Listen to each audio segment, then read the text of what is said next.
The Tottenham Boys are a notorious North London gang who are accused of waging a campaign of terror against local residents and gang rivals, as well as being suspects in dozens of robberies where guns and samurai swords were used.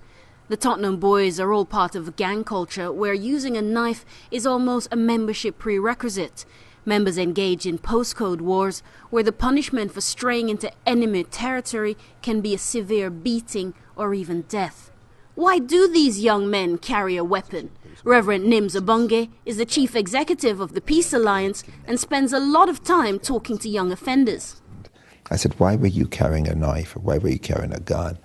And they said that when they were carrying guns, they felt untouchable. Now, there's something about understanding why a young person needs to feel untouchable in our communities. What are the issues impacting their experience? Some of them didn't have effective supportive parenting, and they created a parallel society. And we've got to acknowledge that out there in communities, you sometimes find out that young people have been placed in a parallel world. They've created an alternative experience for their world, and that means that where they've not felt protected within their home framework, they felt they need to protect themselves. They create zones of controls, territorial control, and not only do they say this is our territory, but they get involved in some levels of serious violence and criminality. And they're very young, and they're male and female, and the impact on that is that they eventually start doing quite dangerous things, including raping young girls. There's a young lady I know who got raped by nearly 10 people, and they you know, I think that I've seen some of the challenges of what this violent culture brings to our community. Young people caught up in knife crime and gang violence can sometimes be lacking support and create their own surrogate groups. For many, it's all about respect. In the absence of material wealth, the next best thing is respect. The desire to be feared or looked up to by their peers or the people around them is fundamental to their belief system. Perhaps because these kids get so little respect or opportunities from the rest of society. I encountered one man whose acquaintance had been shot dead simply for treading on another man's trainer. It may seem like nothing, but the trainer itself is a symbol of the affluence that the wearer has managed to create for himself. And so if you deface that in any way, then you are striking a blow at his ability to remain imposing on the people around him. Since the 1980s, there's been a widening of the gap between the rich and the poor. As the rich have got richer, the poor have become poorer.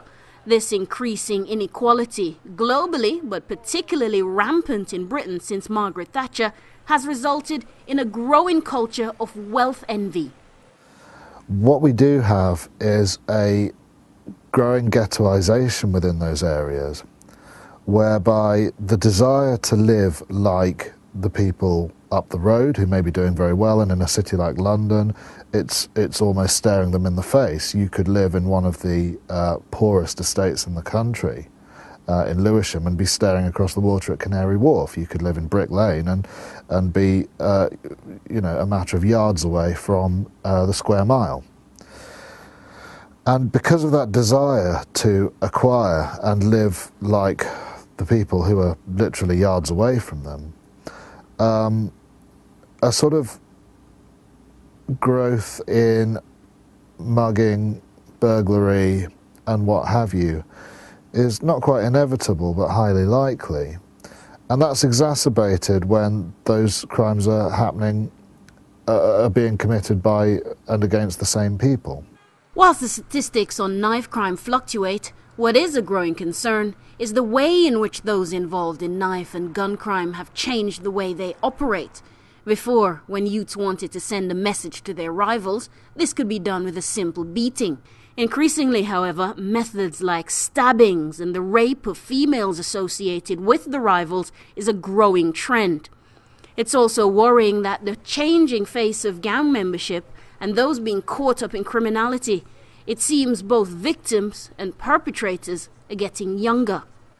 We've had confirmed reports of boys aged 10 or 11 in South London have been found with guns that they were holding for older members of the community. But I heard some people in certain areas of London claiming that there were children even younger than that who were either being given guns to look after or had managed to acquire them. So what's next for these kids caught up in the cycle of violence? The next headline surely won't be far away. It's not all bad news when it comes to young people in Britain. Only Connect, a theatre group made up of former offenders. Founded by Danny Kruger, a man famed for having written the Hug a Hoodie speech for Conservative leader David Cameron. Maggie Norris is the artistic director. For many of the young men that we work with, it's the first time that they've done something where they've been applauded. Yes. So it can be quite a profound experience. So what we do at the charity is we support these young men in all areas of their lives. So we help them get work, we help them with their finances, with any health problems, relationship problems, all aspects of their lives. So it's a holistic approach to what's happening? Yeah, I mean, we totally support them. So, and they give back a huge amount. You're still very, very young. How did you end up inside? Got into a fight with 3 guys. I was fighting for about 8 minutes, 9 minutes. I was losing. So I took off my belt, hit one of them in the head with my belt. Then I hit him again, belt buckle come off. I put my belt back in. Then I took out my knife, stabbed one of them, cut the other one in the face. And I got caught about an hour later. They gave me bail. I was on bail for like 4 months. Went back to the police station, no bail, remanded me, and then from there on. It all came crumbling down sort of in progression. I got expelled from school, went to another school, didn't fit in. The friends that I did fit in with were just the layabout kids that didn't want to be in school and were out there doing crime. And so I just started following them around, smoking weed and getting involved in all kinds of silliness. And yeah, I just gradually went downhill. Some of them are still small, they see bigger guys, feel intimidated. So before they leave their house, they will pick up that kitchen knife out of their mum's drawer and take that out with them. And if they do get into an altercation, it might even be with their friend. They might not even mean to use it, but he might get hit so hard in his face that that's it. He can't control himself no more and his temper's gone.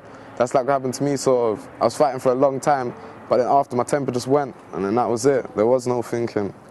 It happens, and then once it happens, if you get caught, that's when you got time to think. When you're sitting by yourself, none of your friends are coming to see you in jail, just riding by yourself, that's when you think. If you do get another chance and you don't kill no one, and you come out, yeah, you got to take the right path. If you don't, you'll just be on the road doing 30 years or something, your whole life will be gone.